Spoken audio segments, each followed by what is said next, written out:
ज़ुल्करनैन ने इन्होंने पूछा, अगर कोई शख्स जो काफ़ी बिज़ी रहता हो अपनी पढ़ाई को लेकर, 5 वक्त की नमाज़ों में सिर्फ़ एक एक बार ही रुकू की तस्बीह सुबहाना रब्बियल अज़ीम और सजदे की तस्बीह सुबहाना रब्बियल आला पढ़ते हों तो क्या उसकी नमाज हो जाएगी। यानी ज़ुल्करनैन साहब, आपका सवाल ये है कि अगर कोई शख्स पढ़ाई को लेकर बहुत ज़्यादा मसरूफ़ है, बिज़ी है अपने काम को लेकर, और वो नमाज पंजगाना की पाबंदी करता है, लेकिन रुकू में सजदे में 3 3 की जगह एक एक तस्बीह पढ़ता है, तो क्या नमाज हो जाएगी। असल में नमाज हो जाएगी।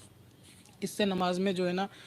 ऐसी कमी वाक़ई नहीं होगी कि जिस वाजिबुल इयादा कर दे या नमाज को ख़राब कर दे। लेकिन इसके दूसरे नुकसान हो रहे हैं कि हदीस पाक में इसकी मुमानियत की गई है। हुज़ूर अलैहि सलाम ने इसकी मिसाल जो दी है ना, वो दी है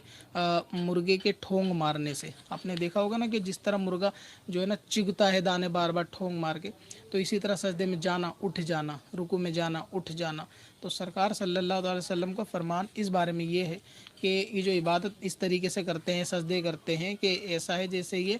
मुर्गे की तरह ठोंगे मारना, कुछ ऐसे इस किस्म का मफहूम मुझे याद आ रहा है कि इस किस्म से। और ये ठोंगे मारने से मुराद वही है कि सजदे में एक आध तस्बीह पढ़ना, ना पढ़ना, जल्दी उठना, तो ऐसा नहीं करना चाहिए। अगर काम में ज़्यादा शॉर्टेज है तो आप जो है सुन्नत मुअक्कदा, फ़राइज़ वाजिबात पे अदा कर लें, और नवाफिल अगर छोड़ सकते हैं तो इसमें छोड़ दें, इसमें कोई गुनाह नहीं होगा। नवाफिल या फिर कज़ा उम्री पढ़ते हैं तो उसमें शॉर्टेज की गुंजाइश है, और उसकी वजह यह है, मैं क्लियर कर दूं, कि एक होता है बंदे के ऊपर कि जो उसने कज़ा कर कर अपने ऊपर गुनाह कमा लिया, अब उस भरपाई को किसी तरह मुकम्मल करना होता है, तो वहाँ कज़ा उम्री में इजाज़त होती है कि एक एक तस्बीह पढ़कर अपनी भरपाई को पूरा करे, इससे पहले कि वो फौत हो जाए। तो कज़ा उम्री पढ़ेगा तो वहाँ एक एक तस्बीह की गुंजाइश है। एक होता है कि अभी कोई नुकसान उसने करा ही नहीं है नमाज कज़ा करने का, लेकिन उसमें नुक्स पैदा कर रहा है बंदा जानबूझ के एक एक तस्बीह पढ़ के, तो ये एक चीज़ बिल्कुल डिफरेंट हो जाएगी। तो जो फ़र्ज़ नमाज़ें हों उसमें कोशिश करनी चाहिए कि हमेशगी ना हो एक तस्बीह पे। हाँ, ऐसा हो सकता है कि कभी मौका महल है, कहीं जाना है, अर्जेंट है, और बंदा उस ज़रूरत के तहत रुकू में या सजदे में सिर्फ़ एक एक तस्बीह पढ़ रहा है नमाज में, तो उसकी नमाज हो जाएगी। और अगर कोई ऐसी ख़ास ज़रूरत शरई नहीं है, और उसके बाद उसने एक आदत सी बना ली कि हर नमाज में चाहे ज़रूरत हो या ना हो, या घर के दूसरे कामों के लिए बहुत टाइम रहता है लेकिन नमाज में एक तस्बीह बढ़ाने का टाइम नहीं होता, तो उनके लिए ऐसा नहीं करना चाहिए।